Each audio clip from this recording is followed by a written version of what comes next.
we're just going to put all of these ideas into one curve sketching menu. Right, so we've got to draw a sketch. How do we approach it? So what do we look for? I guess the first thing when I'm looking at an equation is things like this. Do I know it's got discontinuity in there? The classic one there is, oh, well, I see y equals 1 on x. I know, well, x can't equal 0, y can't equal 0, so something happening there. That could lead to asymptotes. So y equals x plus 1 on x. I know, well, x can't equal 0. I've got a vertical asymptote. Y can't equal x. I've got an oblique asymptote. That piece of information. Then the actual curve itself. We look at the function. First thing to do, identify stationary points. Okay, we'll go and locate them. That's when the first derivative equals 0. Once we identify them, we go and classify them. So we know it's a maximum if it's concave down, it's a minimum if it's concave up. Now, the next one is debatable whether you do or not, because logically, in a continuous curve between a maximum and minimum, there must be an inflection point. Do we really need to find it or not? Sometimes yes, a lot of times no. But if they do ask us to find it, then all right.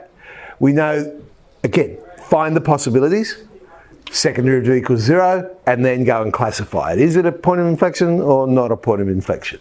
So change in concavity, or we could use the third derivative or further if we had to. Other things to keep in mind. I know the curve's going up or increasing when the derivative is positive. I know it's going down when it's negative. I know it has a concave up shape when the second derivative is positive and a concave down shape when the second derivative is negative. So all of these ideas we can put together to draw a nice curve. Simple polynomial, x cubed minus 6x squared plus 9x minus 5. Find all the derivatives. There's my first. There's my second. And for the sake of the question, I'm going to find inflection points. So there's my third. You write down, you explain what you're doing. So the first thing I'm doing is I'm going to find those stationary points. That's when the first derivative is equal to 0. Solve this quadratic and we end up with two possibilities. X equals 1, x equals 3. Now we go and classify them. So when x equals 1, the second derivative is negative, so it's concave down. So I must have a maximum turning point. I'll also find the y value so that when I plot it, I know exactly where to plot it. So 1, negative 1 is a maximum. Okay, x equals 3, sub that in, I get a positive.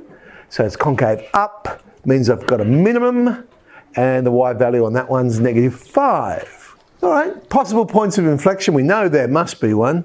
So 6x minus 12 equals 0, at x equals 2, but when x equals 2, the third derivative is 6. In fact, it's 6 everywhere.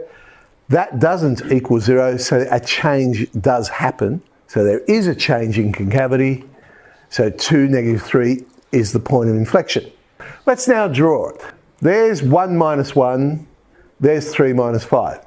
So I say, 1 must be a maximum, 1 must be a minimum. We can see, obviously, which one is which. The inflection point, well, I'll put it in there. That's where it is. So it should change concavity there. Other easy point to find would be the y-intercept. That's negative 5. I'm not going to bother with the x-intercept because I'd have to solve that cubic. So I get away with it by doing that. Well, I've set an arrow. It's going to keep going. It'll cut it somewhere. I just can't be bothered working out where. But there's the curve. Y equals x cubed minus 6x squared plus 9x minus 5. Now, when you're drawing it, don't get hung up on the inflection point if you've got one. I've seen some really weird graphs because people feel they need to do something like this. Here's my maximum, here's my inflection point, here's my minimum, and they'll do something like this. Because, oh, it's an inflection point. Oh, we gotta do something there. No, just draw it naturally. You draw the curve naturally, the inflection will just naturally happen. It's a smooth curve, going through the point. Oh, there we go. 4F and 4G.